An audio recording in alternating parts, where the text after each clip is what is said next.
Jinn have a very unique power, which is truly bizarre, and physicists who are Muslims should really marvel at this. From the story of Sulaiman and Sheba, and that is the power to transform matter into energy and back into matter again. And that's something that we are trying to figure out how to do.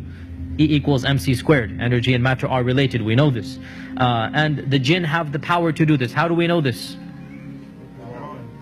The throne of Bilqis, or the queen of Sheba, the throne that from Yemen to Jerusalem.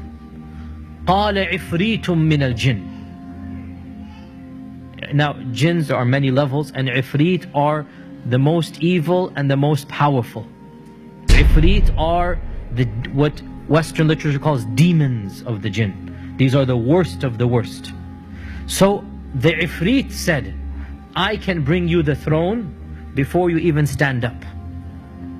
Which makes total sense, physically speaking, from physics I mean.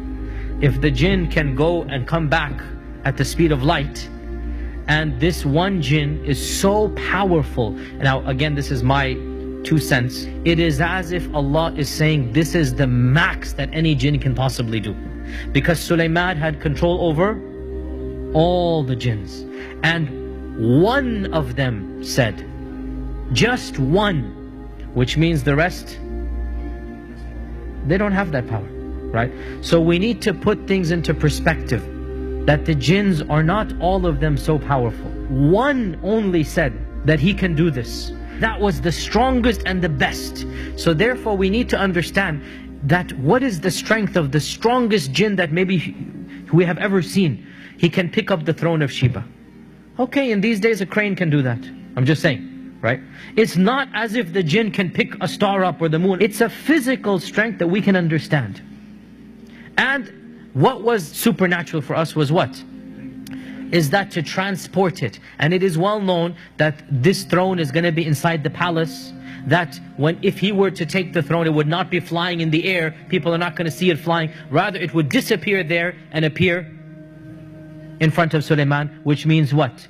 E equals mc squared here, right? Einstein was probably right in this regard. And this is what we believe, if we believe in the story, that it is possible somehow the jinn have the power to take matter, transform it to energy, take it all the way back and then reproduce it, right? And by the way, this is something that is well known, mutawatir, from the stories and whatnot, that it is possible for a magician to just produce an item that was lost, literally, and he goes, here it is, right? So what are some of the physical characteristics of the jinn? What are the jinn made of? What type of fire? Smokeless fire. So if they're a type of energy, how fast can they go? Quite literally, the speed of light. Quite literally, they travel at the speed of light, right? If they're energy, then do physical structures block them? No. Just like my phone is working right now and we're inside the room, right? Just like radio waves, just like other waves are coming into this room, and the physical structure has nothing to do with them. They're made out of smokeless fire, so this makes them invisible to us, right? They have the capacity to transfer from one energy to another, so they can become physical, and they can be seen to us when they want to. So how do they do that? In our modern vernacular, they'll simply shift into the color spectrum of light waves. What is the only energy that we can see, I should say? It's a very small window, the colors of the spectrum, right? So the jinn have the capacity to just move their energy into that level, if you like, and they can then appear to us.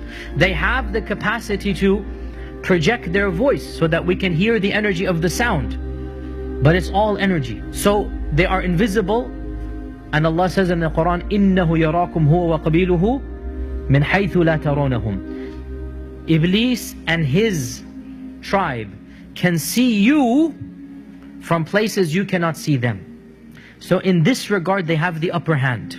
They can see you and you cannot see them. They can make their presence known to you. You don't have any clue where they are or not.